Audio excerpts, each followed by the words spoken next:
Et bonjour, c'est Nicolas de Immobilier Compagnie, bienvenue dans cette nouvelle vidéo. Si tu veux des renseignements sur moi, tu vas sur immobiliercompagnie.com, tu pourras télécharger entre autres les 100 premières pages de mon livre. J'ai un peu des papiers dans les mains, c'est rien. Ici, j'ai reçu un document notarié, je trouve amusant, j'avais envie de te le montrer. En fait, c'est pas ce dont on va parler dans cette vidéo, mais quand tu passes des opérations, tu reçois parfois des régularisations après coup de tes notaires.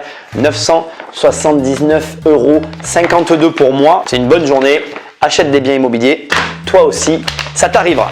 On est là pour parler de ça. J'ai acheté ce jour, alors j'y suis pas allé, j'ai récupéré ça aujourd'hui. J'ai acheté un bien immobilier sans aller chez le notaire, comptant, donc je ne vais pas parler de cette stratégie ici, et qui n'est absolument pas rentable. Et c'est pour ça qu'on va parler de ça. Je ne vais pas du tout t'apprendre à calculer une rentabilité dans cette vidéo.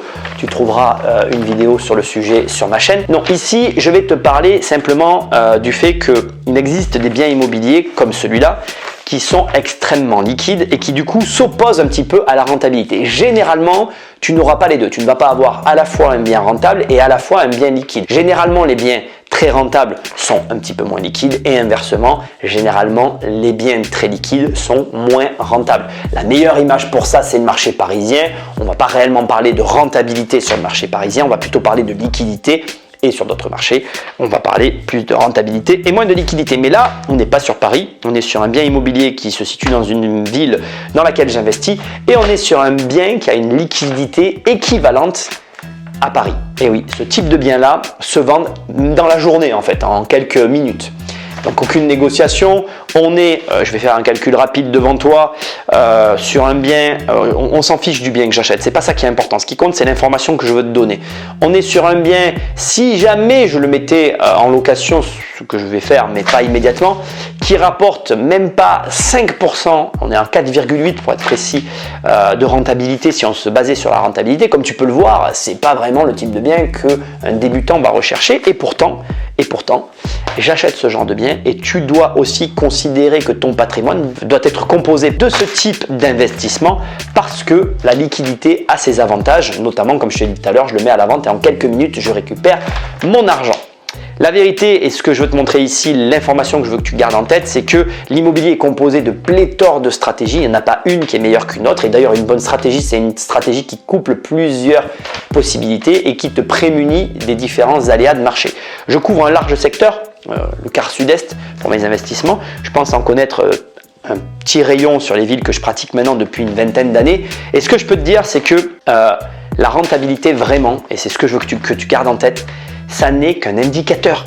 Ça n'est pas le facteur déterminant de tes investissements.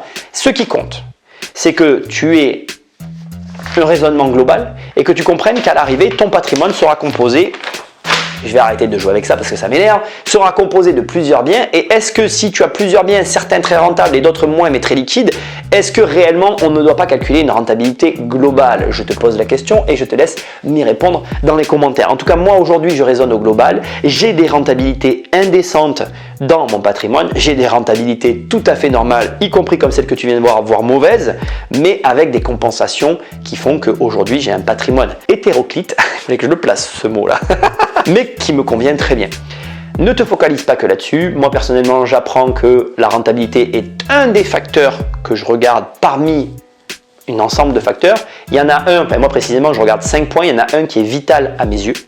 Et après, je pense que chacun des facteurs est modulable en fonction des villes dans lesquelles tu investis. Quand tu investis dans un bien qui est liquide, c'est très différent que quand tu investis dans un bien qui est rentable et inversement.